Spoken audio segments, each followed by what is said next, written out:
You was at my show when you met? We only met before that. We went to your show when we were dating 20 years ago. No way. Yeah. Where was the show at? The Funny Bone? Cincinnati. Really? Or Newport. That's crazy. And did you guys that night? That night? I like to know my fans are happy when they leave the show. I don't want them going back arguing. F you. I'm going to be like, no, we're going back to see Gary. He's like, bro, I get pussy every time I go see Gary. Gary's in town. You look at, I know why you want to go. You want to relive 2004.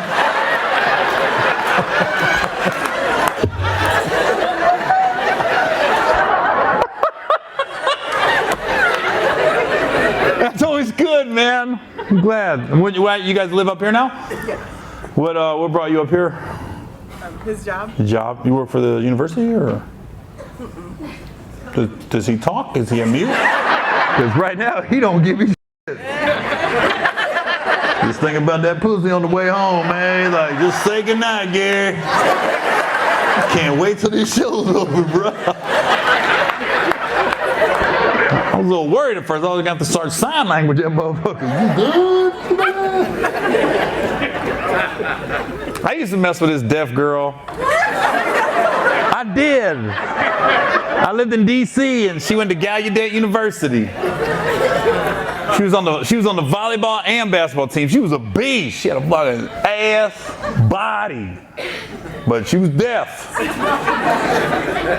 So I would go see her at the dorms, and this is before cell phones. Like this, I was 17, 18 years old, and then we'd have to. She used to call me. I was in the Navy. She used to call me on the phone, and there was a payphone in the hallway. So she'd be like, "This was the whatever deaf hotline number.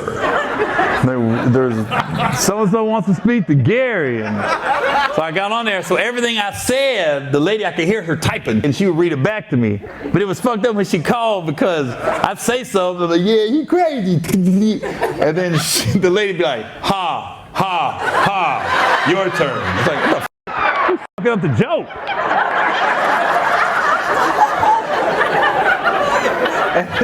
Here's what's crazy. So we really dated for like a month. We did. Like that was my girl for a month. But I went to one of the basketball games, one of the male games, Gallaudet, one of the male games. So there's no music, pointless. It's the quietest fucking game you will ever go to. You could hear the scoreboard clicking. Click, click, click, click, click, click. And then this one brother came down and did like a windmill dunk. Wha-pow! And all the kids, they can't hear, they don't know how they sound. So they can feel the vibration off the vocal cords, because the vocal cords work. So they all took them plastic Coke cups, and they raised it up, and they just screaming it. And it's the most god-awful sound you can hear. When you get like 1,000 people,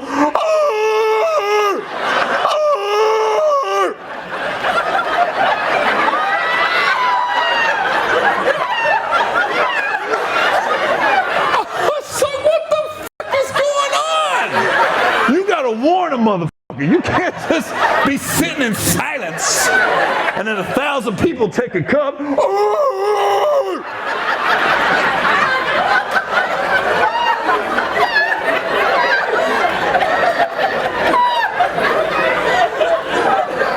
I was mad at her.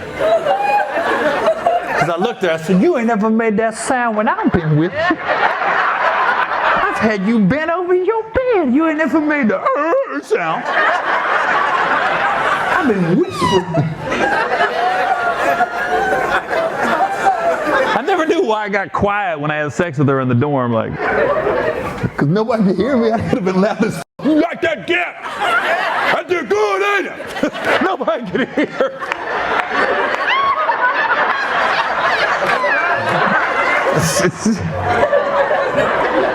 I enjoyed her, but man, that was different. It was different. When you silent, mama, you gotta tap her.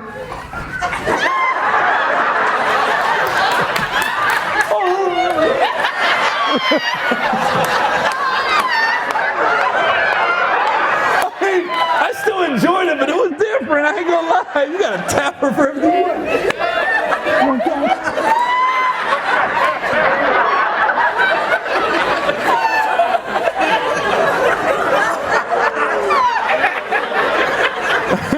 guys are taking me back, boy. Back down memory lane.